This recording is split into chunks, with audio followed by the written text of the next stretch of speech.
technical issues. We have sound. Okay. All right. Hold. All right, guys.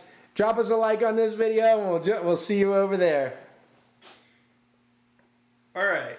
So, if you're watching this in the future and you're confused about what's happening right now, you don't know what happened. This is part 2 of the live stream. But they don't know that because the other live stream's getting deleted potentially. No way, it was cool. I did a whole tour of the facility. All right, well, it was maybe awesome. Patreon only we were content. painting maybe in there and everything. Maybe it could be Patreon only content. Let the people have the live streams. Just watch it now. So what's up, guys? Welcome back to Reach Out Reptiles. My name is Garrett Hartle, and we are streaming. I was going to say for the first time, but that's technically not true. For the second time from the brand new facility. We had our internet literally set up in here today. And so Thomas was freaking out in like the last 5 minutes. He's like, let me run to Walmart and grab a different thing. I was like, nope, just live stream. Do it on the phone. So we started. We were on time. We're having a lot of fun. If you want to watch me paint some floor in the snake room and give you a little tour of this place, then go ahead and jump over there. Otherwise, we're going to do our regular stream in half the amount of time, right? Yes, I just have to screw this thing on quick. Hello, my lovely, beautiful people. How's that? Perfect. All right, you good? Never better. Okay, give us the questions. Let's get into it. We got half the time. Go. Super chat from Martial Law Morphs. What's up, Martial Law? Just sitting, watching it all the new place. Congratulations, Garrett and crew. Here, thank you. You can pull it up We on love your you, phone. Marshall. Pull up the live stream on your phone. Actually, let me ask you a question, and then I'll pull it up, and you can just see what they're saying. All right. Go. Let's see. I would need a charger. Do you have any SD Platinum Anneries available, and how much they cost? SD Platinum Anneries. I know I have some Dwarf, SUPERDWARF Cross stuff. Oh, gosh. We have some, well, I'll tell you this. We are hatching now, if you want like really high quality ones, we have some 75% SUPERDWARF, that's all Kalatoa, Platinum Annery, 100% Het Snows coming up, and they are going to be, oh, let me think, I believe it's $2,750 for the males and $4,000 for the females. So, can we make SUPERDWARFs legal in New York, please? I'm not going to comment on that because I don't want to get, like, I don't want to jinx it. But I suppose, here's your super chat dance, Big Birdie. And the answer is maybe. Maybe very soon. So that's totally a premature thing. So, but I've got my fingers crossed that something might be happening very soon for SUPERDWARFs. That would be great. So, especially if you live in New York, Florida, Alabama, any of those places. So, working on it. Did I run out of hair gel? I do not have enough hair gel chip to make this hair stand up anymore. It's just way too long. Plus it's cold outside, so we're going with the winter thing for now. And maybe when I finish painting that floor, I'll get a haircut. But I mean, I'm literally been that busy lately. I have not been able to get a haircut. So, Thomas, what are our questions? All right, our next question. Eric Blick, the Sunnery Tiger is a great buy. Here's a good one. Melissa wants to know typical clutch size. Like, it's probably like 8 to 15 for pure SUPERDWARFs, and then it goes up from there, like with the crosses or the larger stuff. So, but I mean, we've gotten like up to probably 45, 50 eggs on some of our biggest stuff. So. All right, someone asked if you could Mohawk walk for them USR. through Totally would. purchasing a Reach Out Reptile snake from inquiry to unboxing. Oh, gosh. That's a big question, but... Well, I'll have to, let me see. We do have videos about this. Yeah, well, I mean, the first thing, I don't know that we've done a video specifically on that. But probably the best thing to do is send us an inquiry to info@reachoutreptiles.com. Okay, you're going to talk to either G.I. Joe or Kim Paws. That's our team who takes you through there. And they're going to help you figure out what it is that you're actually looking for. You know, so we don't do like a lot of other people where we just say, this is what we have and throw it out into the universe of blackness and see who wants to buy stuff and send it to them. Instead, what we try to do is listen to people's goals for having these pets And the reason why we do this is like super dwarfs are different from any other kind of reptile that I can think of on the planet, where you can pick the size that you want. And there's such a huge discrepancy in size, anything from the size of like a large bull snake all the way up to literally the largest snake on the planet. So we want to make sure that first and foremost that you're getting an animal that's right for you. We've had a lot of customers too that be like, oh, I really want to get into breeding, so I have this much money and I want to buy a pair now. And then after talking to them, it sounds like maybe they would be better off just buying like a female or two now, get a pair later or whatever. So we try to lend some of our experience and expertise into the process. So go through info@reachoutreptiles.com. And then we'll, figure out kind of a list of options that would work for you. These are the snakes that would be good for you. You pick the snake. We'll get you pictures, whatever you need, information on the bloodlines, all that stuff. You buy the snake, we set up the shipping, and then you can expect to pick it up from a FedEx hub, because we're, ever since the whole COVID thing started, shipping's been a little crazy. So we ship out for arrival every Wednesday or Thursday. So on Wednesday or Thursday, you're going to run down to your local FedEx hub, sign for that box, and then you can unbox the snake. And we always tell people, grab the snake, make sure it's healthy, happy, put it in its cage, leave it alone for the day, and then as the lights go out that night, take a nice frozen thawed or live prey item, whatever you want, because we get them established before we set them out on both. But if it's frozen thawed, heat it up real nice, offer it off of a long set of tongs, see if you can get a belly in the meal of that snake. 2 super chats. Did you see? And then you go from there. One from Martial Law we saw. Okay, but we And got then? one from Loj Davin. No, I did not see that one. All right, Loj Davin says, Super chat. Females that would grow large enough to breed with my male Retic mainland, he should hit 12 feet. I think, yeah, 12 feet is probably like average on the mainland males. I've seen the mainland males as small as maybe 9 feet and as big as 17 and a half, 18 feet. I don't know why you would want to do that. So this would be kind of like a question for the info@reachoutreptiles.com, but I'll go over it with you here.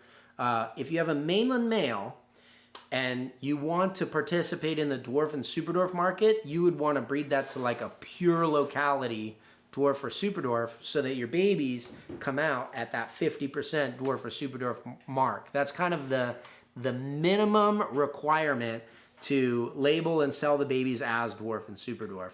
It's very beneficial for you as a breeder to label them as that. That's why a lot of other people are trying to get like new localities included in that, or they'll make lower percentages and say, hey, I want to play two, which is great. Everybody should be able to play. But if you want to produce high quality babies that end up in good homes and don't end up as unwanted pets, you want to hit that minimum mark. Now, unless your mainland male is some crazy morph that's never been put into dwarf and super dwarf, I don't know that would be the best breeding, because if it's something that already exists in dwarf and super dwarf, you're going to save yourself 1 or 2 generations just to buy the end result and have it as a pet. Certainly we produce animals that would be big enough, but let's say you got like a dwarf, whatever morph goes good with your mainland morph. That means that animal has already been crossed, and it's probably going to be, say, around 50%, give or take a little bit. Well, only give a little bit. In our case, it would only be 50% or higher, because we don't do the lower stuff. But if I take a 50% dwarf female and I breed it to a mainland, the baby's only 25% dwarf or super dwarf. So it doesn't really make sense to pay more money for a dwarf female and then not get the money back out of babies. And I have heard people say, well, I just want to make sure that I'm keeping a smaller animal. And so, that's why I want a dwarf female. I don't care about producing dwarf babies. But I would say you might want to take a look at that, because the market is shifting. It's not about money when you want to hit sweet spots of the market. It's about desirability of babies. Because unless you want to produce 30 or 40 or 50 animals and keep them all forever, you don't want to breed an animal that you're not going to have a buyer for. So you want to really make sure that you're producing the best quality animals that you can, not from a money perspective or an ego perspective, but from the animal's benefit. You got two more super chats, by the way. Oh man, let's go. All right, Super Christina chat. Hill said, Hi, Christina. any chance of you selling any of the Krispy Kreme males, maybe with non-competitive non-competition breeding clause? Probably will. At this point, I'm pretty confident that Krispy Kreme is a thing. We just don't know what the super form looks like. I had a female that is a Krispy Kreme that we bred to a young male Krispy Kreme, and she's reabsorbed, which is a bummer. That's news here because I have told a lot of you guys. So what we were going to do is keep these potential new morph Krispy Kreme things until we see what the super form is like. Because it could be something where it's a more subtle morph, like a Sunfire, and the super form looks like a little bit better Sunfire. Or it could be something crazy like a Platinum, which maybe is subtle on by itself, but when you breed two together, you get an all-white snake with black eyes, right? So I wanted to see what kind of super form that this new morph had before we valued them and priced them. But because she reabsorbed, I'm faced with holding back yet another clutch of Krispy Kremes, which we have held back several already. Until we figure it out, I am going to attempt another breeding like with a related animal to our Krispy Kreme, but I'm not as confident that she has Krispy Kreme in her. She has some other genes that could be masking it. So I'm not sure, but you can hit me up on that. That's a discussion that I need to have with myself as to whether or not we're going to release that gene this year or not. Because it's kind of half proven, you know? I mean, we know that we've seen it, we've made a bunch of combos with it and stuff, but no super form yet. I'd really like to see what that super form does. So, next super chat after Christina's was what? Eric Blake. He didn't say anything, but his next, he did chat underneath it. What's up, Eric? He said, why would anyone purchase a Super Dwarf from anyone but Reach Our Reptiles? The brand experience, most importantly, the love and care you give your babies is uncompromised. Thank you, Eric. I appreciate that. Honestly, guys, I mean, you know, we're sitting here in this new facility. We're shooting really big. We're really reaching far, if you want to excuse the dad pun, to try to do a lot with the Super Dwarf industry. Even the people who are asking, can you please make them legal in New York? That's all stuff that we're working on. There's so much behind the scenes stuff that we're trying to do as far as establishing them in the market, taking care of the people who actually buy from us instead of treating them like competitors, trying to get everybody going, because I really do believe that Dwarf and Super Dwarf Retics are pretty much the perfect pet. I mean, maybe not perfect beginner snake, but perfect snake for the snake enthusiast, right? And so the more of people that can experience them, like you, Eric, have gotten into them recently, the better the world is, if you ask me. So, and I would just love it to, if I could just say, oh, yeah, you know, someday, like I had the internet guy here today. He's like, what do you do for a living? I'm like, here we go, right? And I had to explain that I was a reptile breeder, and then a snake breeder, and then a Super Dwarf breeder, and all this kind of stuff. Wouldn't it be cool if you could just say, I was a Super Dwarf breeder, and that would be kind of like you can say, I breed fancy dogs, you know what I mean? And people would know what that looks like. So, I don't know. I think they're an animal that's... you'll ever escape that. Maybe. But by the end of my lifetime, I would like it to be more mainstream, because there's no reason that snakes should be hated, feared, misunderstood like they are now. And honestly, they make such a great pet. I mean, a lot of my kids' friends in school get into reptiles. They want a reptile. They want a baby turtle for their first one. And like most turtles don't make good first reptile pets, you know. But these snakes really would. Well, not first reptile pets again, but good pets for snake enthusiasts. And there are a lot of snakes that would make good first reptile pets. So, I don't know. That's the world I want to live in. Thanks, Eric. Snakes of the Sound said, if you guys could get ROR license plate frames made, I'd totally buy one. That's a great idea. Future You should product idea. put that on the, write that down for me. I like it. That would be a good idea. Okay, so what other questions? Do we have any questions from the pinned post from last week? So we will answer your super chats every time, guys, but if we don't get to your question, you put it on a pinned post, we'll try to address those in the next week's live. So let's hear them. What are some tips for keeping Super Dwarfs during cooler months? Humidity, additional heating, etc.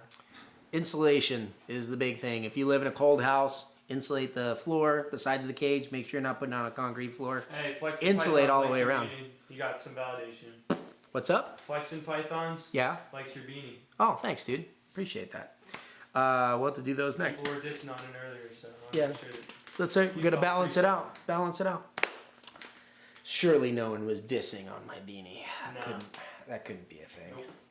What I really want is one of those super ugly Steelers tassel cap ones. Those are my favorite. The super cheesy ones. Yeah, so with the temperature, humidity, all that kind of stuff, I always say put a humid hide. People, I think, focus too much on whole cage humidity. You can give them a gradient much easier by having a box with a hole cut in it and some damp sphagnum moss.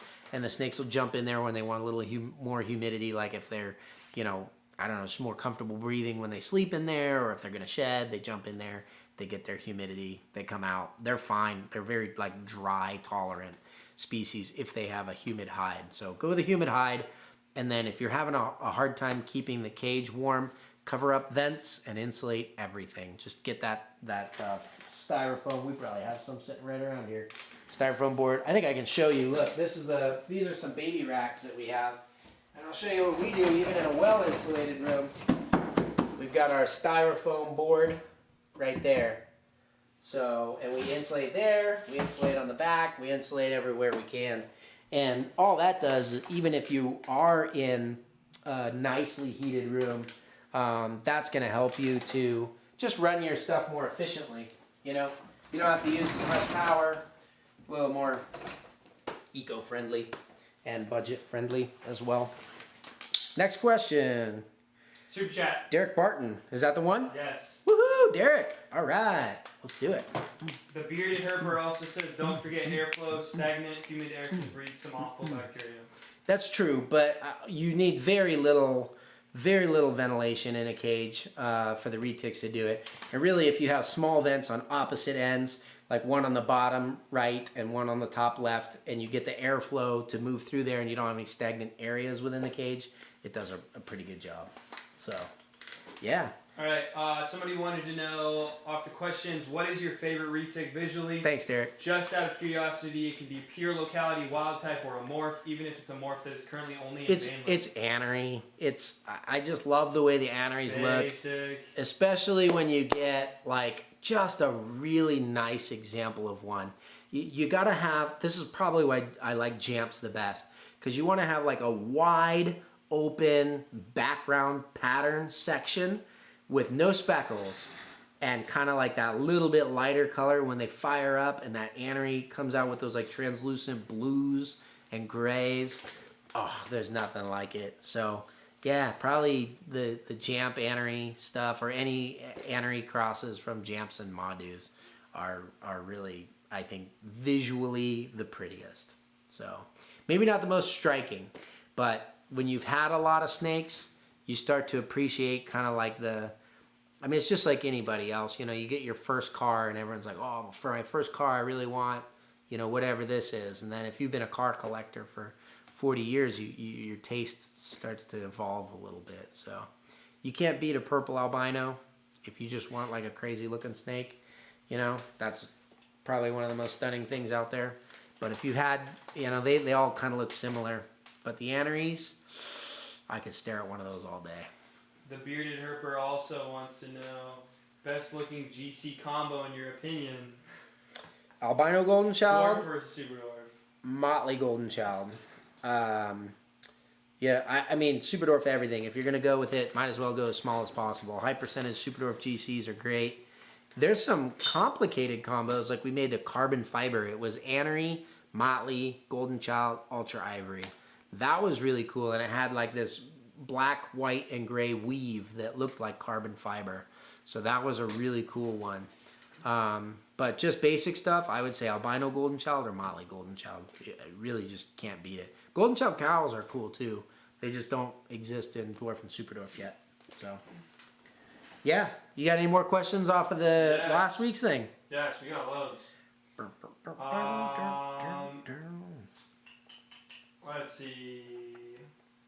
Christina, it is hard to You've talked about pure locality. Offering your babies different foods before sending them out. Yeah. Can you explain your methods, start with live, rats versus mice, and what you look for?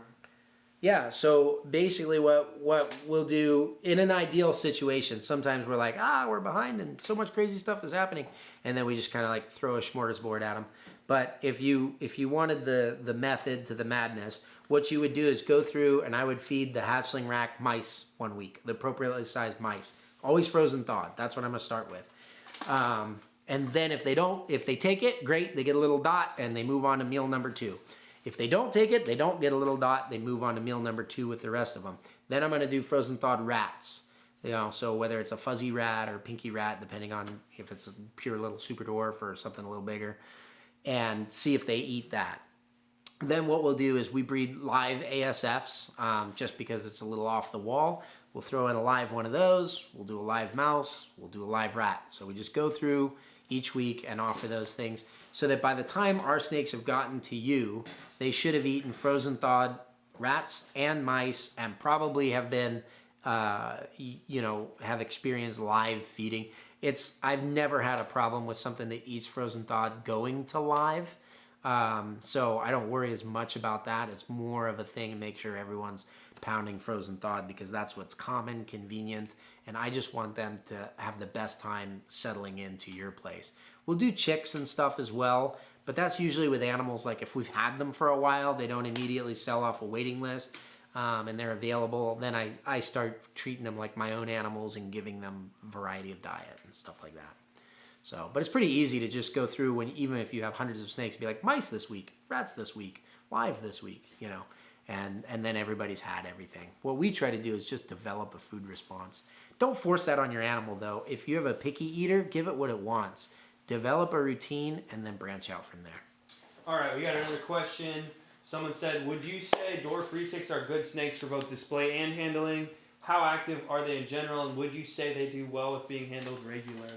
Yes, yes, and yes. They're probably my favorite display animal, with the exception that they will tear stuff up. So, like if you want a delicate, like a lot of people think they're gonna take like what should be basically a poison dart frog tank in a bigger size and throw a retic in there, they're gonna just destroy that. But if you can put sturdy branches and things like that, I know a lot of people that do sturdy plants and they'll buy 2 or 3 and they'll have a section, say the plant is like potted, and they'll hide like a little chamber that pot drops in so that they can pull it out and replace it with another plant and give that one time to chill out or relax. Or people will put plants in areas where the snakes are they're either not going or they're not as interested in getting into, and you can kind of plan that. So plan it for a retic. They're big, robust animals, but they absolutely make obviously amazing displays, especially if you give them like the full UV spectrum. They're beautiful. And then you can grab them, handle them, take them out. And if you go slow with your babies at first, develop a relationship where they're curious about you, let them come out to you. You put a little work like that in building a relationship with your animal like you would with a puppy or anything else in the beginning, I mean, then you're set for the life of the animal. And that's probably why I have retics. Number one reason is they enjoy interacting with me once we have that relationship. Probably more than anything else. Do we have any more questions from last week's? Yes. Let's hear it. Let's hear it. What would your pick be for a super dwarf with a $1,000 budget? Super dwarf with a $1,000 budget? Yep. See, like again, this is going to depend on you. So it's not just get the label and pick a morph. There's personal preference involved, but it's also like I would have to ask you like, well, how big of a snake do you want? Is this your first snake? Is this going to be a pet? Is this something that you're looking at doing like investment breeding with? So I mean, this is a part of our sales process. I know a lot of people get frustrated that they don't get answered right away, and like a lot of times someone will throw out an inquiry. We're spending time with people to make sure they get the right snake, and then we don't answer them with, like, let's say over the weekend or something. Then by the time we say, hey, sure, what kind of stuff are you looking for? They're like, well, I already bought something from somebody else because you took too long to answer. And I'm always like, that's good. I hope if that was what you were looking for was quick satisfaction or whatever, that's great. And hopefully you end up with a snake that's a good fit for you. But these snakes are my babies, and I'm going to make sure that they're a good fit for you. So $1,000 is a very good budget. You can definitely get a pretty cool snake with $1,000. It just depends on what you want. I would say if you're going to go in generality, if you're going to go for like more of a pet snake, then get a male. It's naturally going to stay a little bit smaller, and your budget will go further because usually males cost a little bit less than females. So you can you'll have more options visually for different morphs or combos in a male. If you want to go breeding wise, then I would say, you know, back off the morphs and focus more on the bloodlines. Try to get a really nice small female. If you can get something that's like, say, a Posset Snow or a Tiger or a Platinum or something like that, it can be basic but high percentage. That's going to go a long way. The bloodlines, small bloodlines are everything of that female. But, you know, if you're telling me that you want to do a snow project, I'm not going to sell you an anery and an albino because all you're ever going to make is double hets for the rest of your life. I'm going to try to get you something that's got the hets in it and explain to you, and this is part of my job, is like, this is why you should pick the normal looking snake instead of the two pretty ones, because it's actually going to accomplish your goal. And the thing to realize too when you're picking a snake is like, whatever snake you get, that's going to be your snake, and you're going to fall in love with that animal if you put the time into it. You know, so when you're picking them off a website or you're looking at pictures and stuff, it's a little shallow, it's a little dry, you know, and you're picking based on pricing or the way that the lighting looked in that picture that day or whatever. But I'm here to tell you, just pick an animal around a set of statistics that works well for you, and then fall in love with that animal when you get it to your home. That's the idea. So, that's kind of my thinking on it, and you know, this is a lot of the conversations that we have. So, someone says if you got $1,000 to spend on the animal, make sure you got a great enclosure setup too that isn't a basic tank with a screen top. Yeah, and you know, budget for animal versus budget overall is a thing to do too. You can certainly get away with you know, a baby cage and then an adult cage, but boy, with the way the market is on like larger enclosures right now, most of these places, I've got people buying snakes and then saying, can you wait? Because I just made my order from Animal Plastics and they're saying it's a 4 to 6 week wait. And I'm like, 4 to 6 weeks? My friends that are ordering from those guys right now are waiting 8 to 12 months, you know, to get their cages. So what they're telling you when you get on the list is just to hold you and make you not buy from another company or whatever. You know, you want to get that stuff figured out. So you can buy a baby cage, just make sure that you have enough time to get your big cage set up for your adult, or go for the adult cage from the beginning, you know.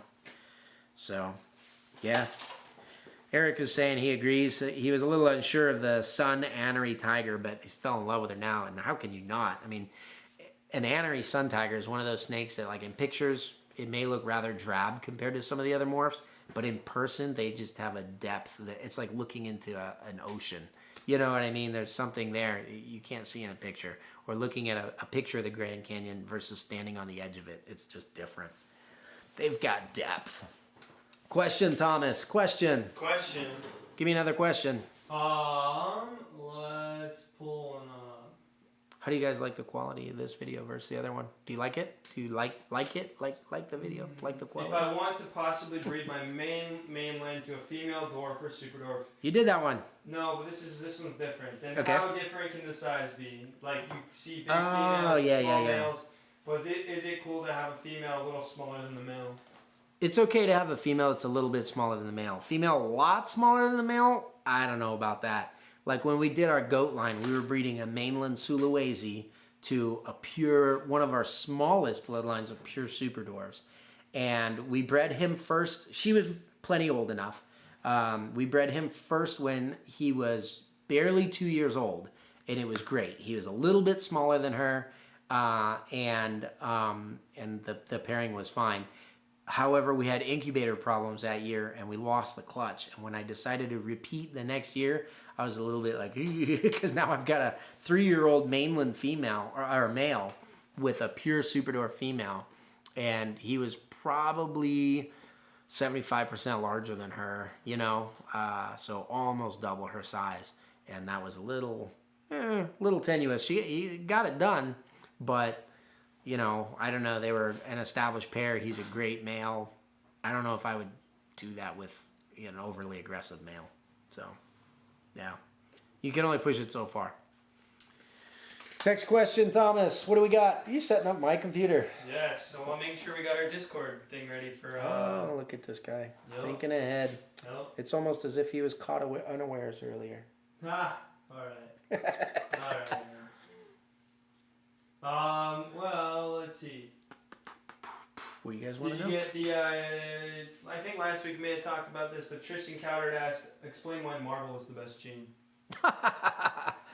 Oh man, explain why marble is the best gene. That's an interesting and somewhat biased question. Let's see here. Well, I mean, so if I was gonna say that marble is the best gene, which I think it's a great gene. I love that it's incomplete dominant. I love that the super form is kind of the same thing, only more extreme of the normal form. That's cool. And when you look at subtle combos, we're in the infancy of the combo thing with retics, right? So even though there are 5, 6, and 7 gene combos out there, they haven't really been refined yet. Most of them kind of look like just kind of patternless yellow snakes, right? When you look at really refined projects in ball pythons, for example, which are light years ahead of retic breeders, and they're definitely something to like look at and aspire to try to figure out with the genetics that we have. A marble would be kind of like a spot nose, you know, or a leopard or something like that in ball pythons. That's something that was unappreciated for a long time until people put 4 and 5 of these genes together that were really subtle and started to bring out some spectacular thing. You know, the Batman is a clown, which is probably the most subtle as far as a recessive pattern mutation goes. So you got a clown, a leopard, which nobody even knew was a morph for a really long time. They were just kind of bandy looking normals, right? And then the spot nose. And it makes a spectacular looking animal. If you stack 3 different types of albino on top of each other, you're not going to get anything. The single gene albino is spectacular. But if you really enjoy selectively breeding of different genetic traits, you need some subtle stuff to play with so that you have longevity in the project. So, you got it? All right. No, this is all the time we got for today. We're at 7 o'clock already. Whoa. That was quick. It was like we did 2 live streams all at once. It's crazy. Hey, I love you guys. Thank you very much. Hopefully you like this setup and this internet connection because you're going to see some more of that. So, it should be really good. But and hey. we have right after this for the Patreon only. It's the breeder tier today. Is it? Yes, we'll double check. I don't think you're right. We'll But find out. we're going to see you guys on Patreon after this. Thanks, guys. Bye.